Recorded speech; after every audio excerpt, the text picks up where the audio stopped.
Guys, আজ আবার একটা নতুন ভিডিও নিয়ে তোমাদের কাছে চলে এলাম। আজকের ভিডিওটা যারা কচুরি প্রেমী তাদের জন্য একটু বেশি স্পেশাল, কারণ আজ আমি তোমাদের সাথে কড়াইশুঁটির কচুরির রেসিপি নিয়ে চলে এসেছি। যদিও আজ আমি প্রথমবার বানালাম, তবুও তোমরা আমাকে ভরসা করে ট্রাই করতেই পারো। তাহলে চলো বেশি না বকে শুরু করা যাক। কড়াইশুঁটির কচুরি বানানোর জন্য আমি প্রথমে চিনি, লবণ ও সাদা তেল দিয়ে ভালো করে ময়দাটা ময়াম দিয়ে মেখে রেডি করে নিয়েছি। কড়াইশুঁটিগুলো একটু সেদ্ধ করে তাতে আদা ও কাঁচা লঙ্কা দিয়ে একটা পেস্ট বানিয়ে রেখেছি।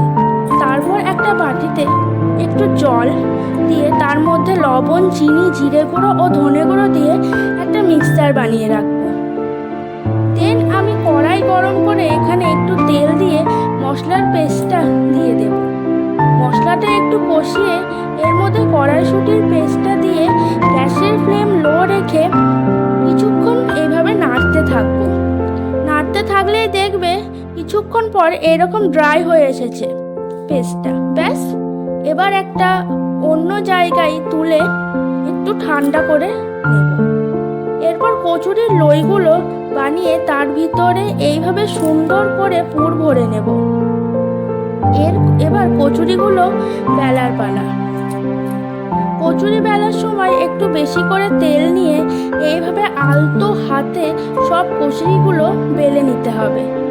এরপর মেন পার্ট, কড়াই গরম হলে তাতে তেল দিয়ে তেলটা গরম হলেই কচুরিগুলো ছেড়ে দেব কড়াইয়ে।